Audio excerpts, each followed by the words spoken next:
الحمد لله رب العالمين والصلاة والسلام على سيد الأنبياء والمرسلين وعلى آله وصحبه ومن استنى بسنته إلى يوم الدين. اللهم اجعلنا منهم ومن الذين آمنوا وعملوا الصالحات وتواصوا بالحق وتواصوا بالصبر آمين يا رب العالمين. ثم أما بعد فأعوذ بالله من الشيطان الرجيم. ألم يروا كم أهلكنا قبلهم من القرون أنهم إليهم لا يرجعون وإن كل لما جميع لدينا محضرون. اولم یروا کم اہلکنا قبلہم من القرون، کیا ان لوگوں نے نہیں دیکھا ہم نے کتنی قومیں ان سے پہلے بھی تباہ برباد کر دیں. یہ بات اللہ تعالیٰ نے صرف قوموں کے بارے میں نہیں کہی. میرے نزدیک سب سے دلچسپ مثال ہے وہ قارون کی ہے سورۃ القصص میں. ایسے انسان کا ذکر کیا گیا ہے جس کے پاس بہت دولت تھی. فبغى علیہم بھی بڑے مزے کے الفاظ ہیں. اس نے وہ دولت کیسے کمائی؟ اپنی قوم کا خون چوس کے، اپنی قوم سے بغاوت کر کے. یعنی اس وقت فرعون کی حکومت تھی اور قارون بنو اسرائیل میں سے تھا جو کہ غلام قوم ہے، لیکن حکمران کو بھی اپنی اس غلام قوم پر جاسوسی کی ضرورت ہوتی ہے، تو اس کو اندر سے کچھ سپائز کی ضرورت ہوتی ہے اور وہ ان کو اچھی خاصی سیلری دیتا ہے کہ تم اپنی قوم کی مخبرات مجھے بھیجتے رہنا، مجھے ان کی خبر دیتے رہنا. اسی طرح قارون کے پیسے بنتے تھے. تو باقی سارے گاؤں میں باقی سب کے چھپڑ اور ٹوٹے گھر، اس کا محل اسی محلے میں، باقی سب کے پاس کپڑوں کی کمی، اس کے پاس بڑے بڑے خزانے، نوکر. یعنی ایک عجیب سا ماحول تھا کہ قارون باقی سب کھانے کو نہیں مل رہا، ان کو غلامی کی زندگی گزارا، ان کے درمیان میں ملینئر بیٹھا ہوا ہے. اور جب وہ سڑک پہ سے گزرتا تھا خرج علی قومہ فی زینتی یا لیت لنا مثل ما اوتی قارون، لوگ اس کو دیکھ کے کہتے ہیں کاش میرے پاس بھی ایسا ہوتا. اف کیا زبردست کوٹھی ہے اس کی، دیکھیے وہ گھوڑا دیکھا تھا اس کا، گاڑی دیکھی تھی اس کی، کیا کپڑے پہنے ہوئے تھے، مین ایک دن میرے پاس بھی ایسا ہو. یا لیت لنا مثل ما اوتی قارون. اس کے بارے میں اللہ تعالیٰ نے پتہ کیا کہا ہے؟ ابھی ایک شخص کی بات ہو رہی ہے نا، اسی آیت میں سورۃ القصص میں کہا ہے کہ ہم نے اس سے پہلے کئی بڑی بڑی قوموں کو تباہ نہیں کیا. وہ تو قوم کی بات بھی نہیں ہو رہی تھی، ایک انسان کی بات ہو رہی تھی. اللہ تعالیٰ کو کچھ لوگوں کی حرکتوں پہ اتنا غصہ آتا ہے کہ وہ اس کو کس چیز سے کمپیئر کرتا ہے؟ پوری قوموں کی تباہی سے، پوری قوموں کی تباہی سے. جب انسان کے پاس پیسہ آئے اور وہ غریبوں کو دکھا کے پہلے ان کا خون چوسا ہے، اب انہیں کو دکھا کے وہ دولت دکھا رہا ہے، اپنی برتری ظاہر کر رہا ہے، دکھلاوا کر رہا ہے. ایسے لوگوں پر اللہ تعالیٰ کو ایسا غصہ آتا ہے جیسے پچھلی قوموں کو جن کو تباہ کیا گیا تھا نا، ان جیسا غصہ. انسان ذرا سوچے کیا بات کی جا رہی ہے. جن لوگوں نے انبیاء کا انکار کیا، رسولوں کے ساتھ مخالفت کی، ان کو قتل کرنے کی کوشش کی، اللہ تعالیٰ کی آیات کا مذاق اڑایا، ان کو ایک پلڑے میں، اور دوسری طرف ایسے لوگوں کو جو دوسروں کو تکلیف دیتے ہیں اپنی دولت کے ذریعے، حلال ذریعے سے کماتے ہیں، ان دونوں کو ایک ہی پلڑے میں ڈال دیا گیا ہے. اسی مجھے یاد آیا اس آیت کا، اس آیت کی وجہ سے. یہاں اس کا ذکر نہیں ہے لیکن وہ بات بہت اہم ہے پڑھنے کو سورۃ القصص کی. اولم یروا کم اہلکنا قبلہم من القرون، کیا انہوں نے غور نہیں کیا، دیکھا نہیں کتنی بار ہم نے ان سے پہلے کئی قومیں تباہ و برباد کر دی. انہم الیہم لا یرجعون، وہ واپس آنے والی نہیں ہیں، انہوں نے واپس نہیں آنا. کہنے کا مقصد یہ ہے کہ تمہارے پاس بہت کم ٹائم ہے اور تم کوئی خاص نہیں ہو، تم سے پہلے بہت بڑے آ چکے اور جا چکے. تم اپنے آپ کو کیا سمجھتے ہو کہ تمہارے ساتھ ایسا نہیں ہونا. وَمِنْ خَلْفِهِمْ سَدًّا، آپ کو یاد دلا رہا ہوں، ان سے پہلے کہا گیا تھا ان کے پیچھے بھی ایک دیوار ہے، وہ تاریخ کو دیکھتے ہی نہیں ہیں. اب یہی بات دوبارہ کی جا رہی ہے نا، اسی بات کو دوبارہ سامنے لایا جا رہا ہے. پھر دوسرا انہم الیہم لا یرجعون، ایسی قومیں ہیں جن کو اپنی نسل پہ بڑا فخر تھا اور وہ نسل کی بنیاد پر بات نہیں مانتے تھے کبھی کبھار، اور ان کے بارے میں کہا جا رہا ہے کہ اب تو ان کا نام و نشان نہیں رہا، نسل کہاں جائے گی، کوئی بھی نہیں رہا ان کے نام لینے والا، ان کی نسل بالکل ختم ہو چکی. اور شاید یہی وجہ ہے کہ ان کے نام نہیں لیے جاتے. یہاں کہا ہے نا من القرون، ایسی قومیں جن کا نام بھی نہیں بچا. کتنی قومیں اللہ نے تباہ و برباد کی ہیں جن کا ہمارے پاس نام بھی نہیں ہے. کبھی کبھی ایسا ہوتا ہے کہ ہمارے پاس صرف نام کیا ہوتا ہے، ان کے نبی کا نام ہوتا ہے، قوم کا بھی نام نہیں رہتا، صرف نبی کا نام بچ جاتا ہے. وَإِن كُلٌّ لَمَّا جَمِيعٌ لَدَيْنَا مُحْضَرُونَ، اور فَلَا يَرْجِعُونَ إِلَيْهِمْ بَلِ الْجَمِيعُ أَيْ أُولَٰئِكَ وَهَٰؤُلَاءِ يَرْجِعُونَ إِلَى اللَّهِ. اس آیت کا مفہوم یہ ہے کہ بے شک تمام کے تمام وہ پچھلی قومیں اور تم لوگ اور آنے والی، ان میں سے کوئی استثناء نہیں ہے، کوئی ایکسیپشن نہیں ہے، یہ تمام کے تمام اکٹھے ہمارے سامنے پیش کیے جائیں گے. تم لوگوں نے آنا ہی آنا ہے میرے سامنے. وَإِن كُلٌّ لَمَّا جَمِيعٌ لَدَيْنَا مُحْضَرُونَ، اس بات سے تم نہیں بچ سکتے کہ تمہیں میرے سامنے حاضری کرنی ہے. یہاں پر آ کر اس سیکشن کا اختتام ہوتا ہے. یہ سیکشن تھا تاریخ کا سیکشن، جس میں ان 3 رسولوں کی اور ان کے ساتھ ایک مومن کی کہانی بتائی گئی ہے، ان کی کچھ حکمتیں بیان کی گئی ہیں۔ اب اس اگلے سیکشن میں ہم کیا کریں گے، پہلے اس کی ترتیب کو سمجھنے کی کوشش کریں گے تیسرے سیکشن میں جانے سے پہلے، وہ بھی one of the most beautiful sections, وآیۃ لہم الارض المیتہ، کہ ان کے لیے ایک آیت، ان کے لیے ایک نشانی کیا ہے، مردار زمین، اس کے بارے میں کچھ تفصیلی بحث پھر بعد میں ہوگی۔ دوبارہ میں آپ کو یاد کرا رہا ہوں، شروع میں نے آپ سے بات کی تھی والقرآن الحکیم، اور حکیم کے 3 معنوں میں سے ایک معنی یہ تھا کہ کلام جو بنا ہوا ہے، آپس میں جڑا ہوا ہے۔ جب آپ کسی چیز کی بنائی کرتے ہیں تو اس میں ایک خاص قسم کی سیمیٹری آتی ہے، جہاں سے بات شروع ہوتی ہے، جہاں سے جو رنگ شروع میں ہوتے ہیں وہ آخر میں ہوتے ہیں، اور اس طرح درمیان میں آ کر بات کنورج ہوتی ہے۔ یہاں پر اگر آپ پہلے جو ابھی قصے کا ہم نے مطالعہ کیا ہے، جو دوسرا حصہ ہے سورہ یاسین کا، جہاں تاریخ کی بات ہو رہی ہے، تاریخی مثال کی بات ہو رہی ہے، اس کی ترتیب کچھ یوں ہے کہ پہلے کہا تھا وَضْرِبْ لَهُم مَثَلًا أَصْحَابَ الْقَرْيَةِ إِذْ جَاءَهَا الْمُرْسَلُونَ، اس قوم کی مثال دیجئے جن کے پاس رسول آئے گئے تھے۔ تو پہلے صرف اتنی بات کا ذکر ہے کہ مثال کے بارے میں غور کرنا۔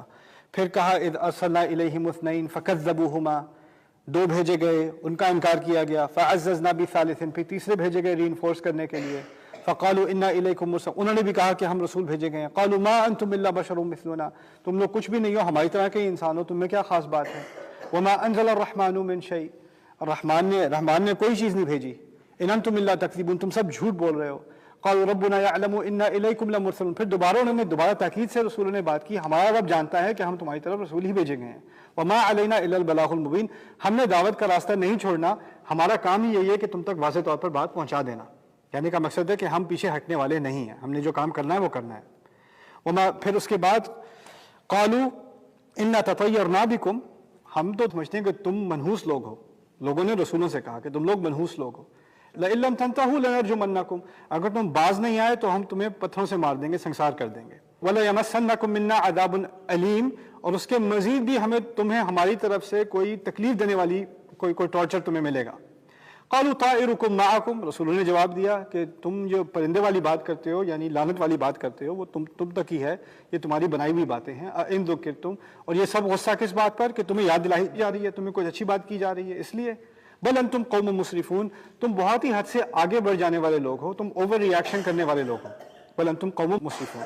تو اس تمام میں خلاصہ کیا ہے، انہوں نے رسولوں سے کس بدتمیزی سے بات کی، کس طرح ان کا انکار کیا، اس لیے میں نے یہاں لکھا ہے قوم کا جرم، اصل جرم ان کا کیا تھا، یہی تھا کہ انہوں نے اس قسم کی حرکت کی۔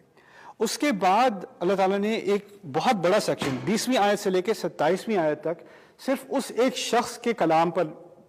یہ پوری آیت ڈیڈیکیٹڈ ہے، جس نے آ کر رسولوں کی تائید میں ایک تقریر کی۔ اندازہ کیجئے جب رسولوں کی بات ہو رہی تھی تو ان کے لیے 2 یا 3 آیات ہیں اس کے اندر۔ اس شخص کی وجاء من اقصى المدینة رجل یسعی، دور شہر کے کسی کونے سے ایک آدمی بھاگتا ہوا آیا، قال یا قوم اتبعوا المرسلین، اس نے کہا رسولوں کا اتباع کرو قوم، رسولوں کی بات مان لو، اتبعوا من لا يسألكم اجرا وهم مهتدون، ایسے لوگوں کی بات مانو جو تم سے کوئی اجر نہیں مانگ رہے، اجرت نہیں مانگ رہے، اور وہ خود بھی اس ہدایت پر قائم ہیں، یعنی وہ خود اس کی زندہ مثال ہیں، صرف بات ہی نہیں کر رہے، ان کے عمل میں، ان کی شخصیت میں یہ چیزیں ظاہر ہیں۔ وَمَا لِيَ لَا أَعْبُدُ الَّذِي فَطَرَنِي وَإِلَيْهِ تُرْجَعُونَ، میں اس کی عبادت کیوں نہ کروں جس نے مجھے بنایا، اور اس کے بعد تو تم سب نے بھی لوٹنا ہے۔ أَأَتَّخِذُ مِن دُونِهِ آلِهَةً إِن يُرِدْنِ الرَّحْمَنُ بِضُرٍّ لَا تُغْنِ عَنِّي شَفَاعَتُهُمْ شَيْئًا وَلَا يُنقِذُونَ، کیا میں ایسے اس کے سوا کوئی اور الہ لے لوں جو اگر اس الرحمن نے مجھے کوئی نقصان بھی دینا ہو تو ان کی شفاعت کہاں کام آئے گی، وہ کہاں مجھے بچائیں گے۔ انی اذا لفی ضلال مبین، اگر ایسا ہوتا تو میں تو کھلی گمراہی میں ہوتا، مجھ سے زیادہ گمراہ کوئی نہ ہوتا۔ انی آمنت بربکم فاسمعون، میں تو ایمان لے آیا ہوں تمہارے رب پر، میری بات سن لو۔ آگے کیا بات ہو رہی ہے، قیل ادخل الجنہ، اسے کہا گیا جنت میں داخل ہو جا، یعنی اس کو مار دیا گیا، اور پھر اس نے آگے جا کر پھر مزید اس کا مکالمہ، یعنی اس کا کلام نہ صرف دنیا کا ریکارڈ ہے، اس کا کلام جنت میں بھی ریکارڈ ہے، اور وہ کیا ہے، قال یا لیت قومی یعلمون بما غفر لی ربی وجعلنی من المکرمین، کیا اے کاش کہ میری قوم کو پتہ ہوتا کہ کیا عظیم مغفرت میرے رب نے میری کی ہے اور مجھے ان لوگوں میں شامل کیا جن کی بڑی عزت کی گئی ہے۔ یہ پوری بات میں نے آپ کو سمجھائی تھی، یہ اس کا تیسرا حصہ ہے، اس آدمی کی دعوت اور پھر اس آدمی کی شہادت، اس مومن کی دعوت اور پھر اس کی شہادت۔ اس کے بعد 2 ہی آیات ہیں جس میں سارا معاملہ طے کر دیا گیا، وما انزلنا علی قومہ من جند من السماء وما كنا منزلین ان كانت الا صیحۃ واحدہ فاذا هم خامدون، ہم نے اس کی قوم پر نہ کوئی فوج بھیجی، نہ ہم بھیجنے والے تھے، بس ایک ہی اونچی آواز کی چیخ تھی جس کے بعد ان کی ساری آگ بجھ گئی، یعنی ان کی ساری زندگیاں ختم ہو گئیں۔ پھر آخری بات جو کہی جا رہی ہے وہ یہ آخری حصہ ہے، یا حسرۃ علی العباد ما یأتیہم من رسول الا کانوا بہ یستہزئون، کیا حسرت آتی ہے بندوں پر، کتنی دفعہ ان پر رسول بھیجے گئے، ہر دفعہ یہ کیا کرتے ہیں، ان کا مذاق ہی اڑاتے رہتے ہیں، ان کی بات کو سنجیدگی سے لیتے ہی نہیں ہیں۔ الم یروا کم اہلکنا قبلہم من القرون انہم الیہم لا یرجعون، ان کو اس بات سے اندازہ نہیں ہوتا کہ وہ بڑی بڑی قومیں جو اب بالکل تباہ ہو چکی ہیں، کتنی تباہ کر چکے ہیں، اب وہ ان کے پاس واپس نہیں آنے والی، ان کا نام و نشان نہیں رہا، اور آخرکار تم سب نے میرے سامنے ہی جمع ہونا ہے، وَإِن كُلٌّ لَمَّا جَمِيعٌ لَدَيْنَا مُحْضَرُونَ۔ یہاں پر آ کر یہ بات ختم ہوتی ہے۔ اب میں آپ کو جو دکھانا چاہ رہا ہوں وہ اس کلام کی ترتیب کی کچھ بات شروع ہوئی تھی، ایک قوم اور اس کی مثال، بات ختم ہو رہی ہے کہ یہ ایک ہی مثال نہیں ہے، کئی مثالیں ہیں تاریخ میں۔ بات وہی ہے، ایک کیس سٹڈی بتائی گئی تھی اور بات ختم کی جا رہی ہے کہ دیکھو کئی دفعہ ہو چکا ہے اور یہ ہوتا رہا ہے، تو اس ایک مثال پر اکتفا نہ کرو، یہ ہوتا رہے گا اور یہ ہوتا رہا ہے۔ دوسری بات کی تھی قوم نے کیا جرم کیا، اگر جرم ثابت ہے تو پھر کیا ثابت ہونا چاہیے، سزا، تو دوسری بات جرم کی سزا، اور جو بات کا جیسے کہنا the heart of the matter, جو بات کا اصل لب لباب ہے وہ اس مومن کی شہادت ہے اور اس کی دعوت ہے، یعنی اس پورے قصے میں سب سے زیادہ اہمیت اس درمیانی حصے کو دی گئی ہے۔ یہ بھی ایک طرح کی سیمیٹری ہے اس کلام میں۔ اس بات کی اہمیت کیا ہے، شروع میں سورت کے پہلے حصے میں رسول صلی اللہ علیہ وسلم کو کہا گیا تھا انما تنذر من اتبع الذکر وخشی الرحمن بالغیب فبشرہ بمغفرۃ واجر کریم، آپ صرف ایسے شخص کو دعوت دے سکیں گے جو آپ کی بات کو ایک تو سنے اور مانے اور اس کے پیچھے چلے، دوسرا اس کو الرحمن کا خوف ہو، وہ بھی غیب میں، یعنی اس کو کوئی بھی نہیں جانتا لیکن وہ خود ہی الرحمن کی بات مان لے، اس کو آپ اس بات کی خوشخبری دینا کہ اس کی معافی ہوگی اور اس کو عزت بخش اجر ملنے والا ہے، وہ اجر کریم۔ اگر آپ ان باتوں کو ذہن میں رکھیں اور اس آدمی کی کہانی سنیں، وہ تمام باتیں دہرائی گئی ہیں۔ انما تنذر من اتبع الذکر، جس نے بات کو فالو کیسے کیا، اس نے آ کے پہلی بات کیا کی تھی اتبعوا المرسلین، رسولوں کا اتباع کرو، وہ اتباع کا لفظ اس کے لیے بھی آ گیا۔ پھر کہا تھا وخشی الرحمن بالغیب، اس نے الرحمن کا خوف اختیار کیا، اس کو الرحمن کا خوف نہیں تھا، اس نے یہی کہا نا کہ اگر الرحمن مجھے نقصان دے تو کون بچائے گا، وہ الرحمن کا خوف ہی ہوا نا۔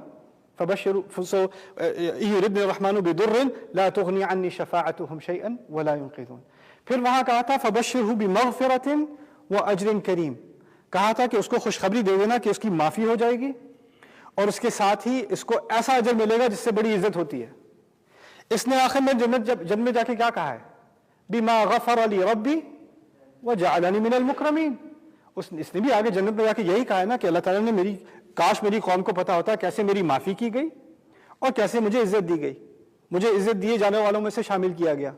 وہی بات جو رسول کو کہی تھی کہ آپ کی آڈینس میں کچھ ایسے لوگ ہیں جن کو آپ یعنی کامیابی سے خبردار کر سکیں گے، ان کی کچھ کوالٹیز ہیں، اب انہی کوالٹیز کو اس دوسرے حصے کا درمیان بنا دیا، اس کا پورا بل بنا دیا۔ یہ ہے قرآن کا ایک تسلسل، ایک بات کی طرف اشارہ کیا جاتا ہے، پھر اس بات کو پوری تفصیل سے کھول دیا جاتا ہے، اور پھر اس کی ترتیب بھی ایسی ہوتی ہے کہ انسان کے ذہن میں بات بیٹھ جائے کہ اصل بات کیا کی جا رہی ہے اور اصل اہمیت کی حامل کیا چیز ہے، وہ یہ ہے درمیانی بات۔ بارک اللہ لی ولکم، السلام علیکم ورحمۃ اللہ وبرکاتہ۔